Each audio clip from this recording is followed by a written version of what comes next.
चर्चा होगी। खरीफ फसल की तैयारी, अहम बैठक जारी है।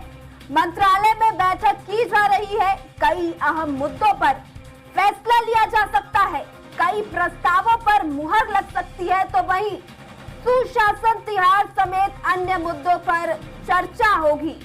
खरीफ फसल की तैयारी सुशासन तिहार के मुद्दों पर हो रही है, तो वही अतिशेष धान की नीलामी सहित कई अहम मुद्दों पर इस बैठक में चर्चा की जा रही है। और इस खबर पर अधिक जानकारी के लिए दिलीप साहू हमारे साथ, हमारे संवाददाता लाइव जुड़ चुके हैं। दिलीप, साई कैबिनेट की अहम बैठक जारी है, क्या कुछ है इस पे अपडेट? जी मुस्कान, बता दें कि साय कैबिनेट की बैठक नया रायपुर के मंत्रालय में चल रही है और करीब 12 बजे बैठक शुरू हुई है। और बैठक में सीएम साय की अध्यक्षता में यह बैठक हो रही है। दोनों डिप्टी सीएम सहित सभी कैबिनेट मंत्री इसमें शामिल है, सभी आला अधिकारी शामिल है। और मुख्य रूप से जो बैठक में कयास लगाया जा रहा है कि सुशासन तिहार जिस तरह से सरकार की चल रही है और लगातार सुशासन तिहार के लिए जो आवेदन मंगाए गए थे, 8 अप्रैल से इसकी शुरुआत हुई थी। इसमें करीब 40 लाख से अधिक आवेदन आए थे। उसके निपटारे को लेकर भी अलग अलग जगह पर कैंप लगाए गए थे, समाधान शिविरों का आयोजन किया जा रहा है। और इसके अलावा इसके तीसरे चरण में सीएम विष्णुदेव साय खुद अलग अलग प्रदेश भर में विभिन्न जिलों में जाकर इसकी औचक निरीक्षण कर रहे हैं और सरकार की तमाम योजनाओं की जमीनी हकीकत से भी रूबरू हो रहे हैं। साथ ही साथ विभिन्न जिलों में लगाए जा रहे समाधान शिविर में भी पहुंच रहे हैं और जितने जो कार्य आ रहे हैं, जितनी मांगे हैं, शिकायतें हैं या दूसरी जो मुद्दे हैं, उन सभी चीजों को वहां पर रखा जा रहा है और समाधान शिविर के माध्यम से समाधान किए जा रहे हैं।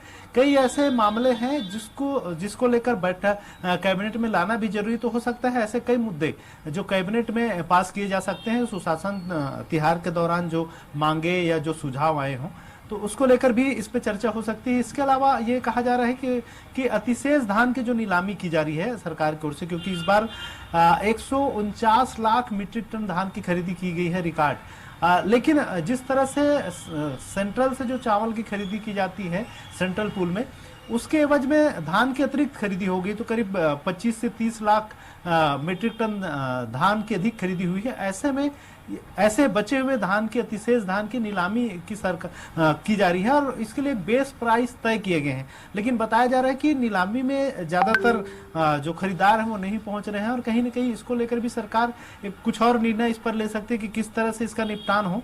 नीलामी की क्या बेस प्राइस को कम किया जाए या किस तरह से इसका समाधान किया जाए, इसको लेकर भी चर्चा की जा सकती है। क्योंकि लगातार अलग अलग कैबिनेट की जो बैठक हुई, इसमें हम देख रहे हैं कि विभिन्न मुद्दों पर लगातार सरकार कहीं न कहीं बड़ा समाधान निकाल रही है। पिछले जो कैबिनेट की बैठक हुई थी उसमें पूरे प्रदेश में बीएड प्रशिक्षित जो बर्खास्त किए गए थे सहायक शिक्षक, 2621 सहायक शिक्षक थी इनकी संख्या, इनको फिर से लैब असिस्टेंट के रूप में ज्वाइन करने का एक फैसला किया गया। इन्हें सरकारी नौकरी पर फिर से बहाल करने का एक बड़ा निर्णय लिया गया था। इसी तरह विभिन्न अलग अलग और मुद्दे हैं, क्योंकि खरीफ फसल का सीजन को लेकर भी सरकार को तैयारियां करनी रहती है। बारदाना की खरीदी सहित विभिन्न जो मसले रहते हैं उसकी भी तैयारियां रहती है। इसके अलावा और अन्य मुद्दे हैं, अहम मुद्दे हैं जिस पर चर्चा की जा रही है। और बैठक के बाद ही जब ब्रीफिंग होगा तभी स्पष्ट हो पाएगा कि किन किन मुद्दों पर मुहर लगी है, क्या क्या अहम फैसले लिए गए हैं।